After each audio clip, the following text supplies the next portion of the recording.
Welcome to pen drive study. இன்றைக்கி நம்ம வரப்போகிற டிஎன்பிஎஸ்சி எக்ஸாம்ஸ்க்கு யூஸ்ஃபுல்லாக இருக்கிற மாதிரி ப்ரீவியஸ் இயர் கொஸ்டின் கம்பைலேஷன் தாங்க பார்த்துட்டு இருக்கோம். இது சப்ஜெக்ட் வைஸ் நம்ம கொடுத்துருந்தோம். இப்போ நம்ம இதை டாபிக் வைஸ் மாற்றிட்டோம். இது வந்து ஹிஸ்ட்ரி அண்ட் ஐஎன்எம், சரிங்களா? இப்போங்க இது எல்லா கொஸ்டின்ஸுமே நம்ம கடைசியாக நடந்து முடிஞ்ச ப்ராசிக்யூட்டர் வரைக்கும் நம்ம கவர் பண்ணிட்டோம், சரிங்களா? ஸோ 7843 கொஸ்டின் இருக்குது. இந்த பிடிஎஃபை நீங்கள் வந்து ரிவிஷனுக்காக வச்சுக்கோங்க. இந்த யூனிட் வைஸ் இருக்கிறத வந்து டாபிக் வைஸ் வச்சுக்கோங்க. இது இருக்கு இல்லையா, இதுதான் இந்த ஹிஸ்ட்ரி அண்ட் ஐஎன்எம்மோட இது. ஒவ்வொரு இதுவும் பேஜ் நம்பர்ஸ் இருக்குது, நீங்கள் அழகாக கோத்ரூ பண்ணிக்க வேண்டியதான், சரிங்களா? டிஎன்பிஎஸ்சி இப்போ ஸ்ட்ரெயிட்டாக ப்ரீவியஸ் இயர் கொஸ்டின் அப்படியே கட் காப்பி பேஸ்ட் பண்ணுறதில்ல. But all the questions are linked with previous year question, சரிங்களாங்க? இது ரெண்டுத்துக்குமே டிஃப்ரென்ஸ் வேறு, சரிங்களா? இப்போ ஃபார் எக்ஸாம்பிள் இந்த சிந்து சமவெளி நாகரிகம்னா அப்படியே இது வரைக்கும் நடந்த சிந்து சமவெளி நாகரிகத்தில் நடந்த கொஸ்டின்ஸ் இங்கே இருக்குது பாருங்கள். சிந்து சமவெளி நாகரிகம்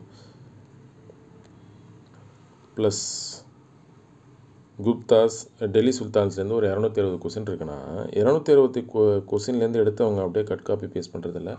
பட் வரப்போகிற குரூப் 1, குரூப் 2, குரூப் 4ல் அந்த 220 கொஸ்டின்லேருந்து எங்கேருந்தோ ஒரு கொஸ்டினில் லிங்க் இருக்கும், சரிங்களா? அதுக்கு வந்து நம்ம ஸ்ட்ரைட்டாக இப்போ சார் அப்போ நான் ப்ரீவியஸ் இயர் கொஸ்டின் மட்டும் படித்தா போதும்னா அதெல்லாம் பழைய காலங்க, சரிங்களா?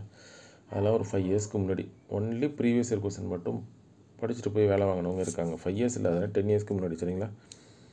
இப்போ ட்ரெண்டு மாறிடுச்சு. ஒன்றும் இல்லை, கட் ஆஃப் அதிகமாகிடுச்சு, நிறைய பேர் எழுத ஆரம்பிச்சிட்டாங்க. ஈவன் ஒரு ஃபேமிலியில் 2 பேர் எழுதுகிறாங்க இப்போ, சரிங்களா? அப்படின்னா பார்த்துக்குங்க. நாட் ஓன்லி குரூப் 4, நான் டிஎன்பிஎஸ்சி, டிஎன்யூஎஸ்ஆர்பிலாம் நடத்தக்கூடிய எக்ஸாம்ஸ் எல்லாத்தையும் சொல்கிறேன். ஸோ ஆல்மோஸ்ட் எல்லாருமே இப்போ கவர்மெண்ட் ஜாபை நோக்கி வர ஆரம்பிச்சிட்டாங்க. ஏன்னா 7th பே கமிஷனோட இம்பேக்ட் தான் இது. ஏன்னா 7th பே கமிஷன் வர்றதுக்கு முன்னாடி அவ்வளோக்கு சம்பளம்லாம் ஒன்றும் கிடையாது கவர்மெண்ட் செக்டரில், அதுதான் உண்மை. 7th பே கமிஷனுக்கு அப்புறம் நல்லா ஹைக் கொடுத்துட்டாங்க. இப்போ 8th பே கமிஷனும் வரப்போகுது. ஸோ அதனால் எல்லோரும் கவர்மெண்ட் சைடு திரும்புகிறாங்க.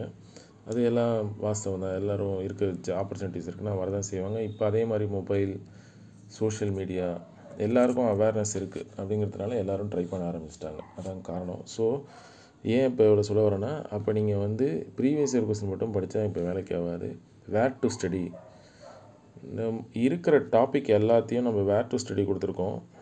இப்போ இண்டஸ் வேலி சிவிலைசேஷன் எங்கெல்லாம் இருக்குது, குப்தாஸ் எங்கெல்லாம் இருக்குது, சரிங்களாங்க, முகல்ஸ் எங்கெல்லாம் இருக்குது அப்படின்றத நம்ம வேர் டு ஸ்டடியில் கொடுத்துருக்கோம். அதை படிச்சுட்டு அதுக்கப்புறம் நீங்கள் இதை பார்த்து நோட்ஸ் எடுக்கணும்.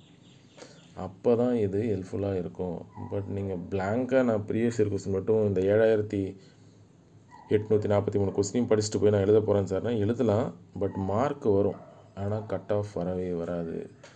அதை நீங்கள் நல்லா ஞாபகத்தில் வச்சுக்கோங்க. இந்த லைன் ரொம்ப ரொம்ப முக்கியம். மார்க் வரும், கட் ஆஃப் வராது. ஆனால் அதை வச்சு என்ன பண்ண முடியும், நம்ம யாருக்கிட்டையாவது திருப்பதி பார்த்தீங்களா எழுதியிருக்கேன்னு காமிச்சிடலாமே ஒழிஞ்சு. பட் வேலை கிடைக்கலாம் யாரும் தெரியும் உங்களுக்கு.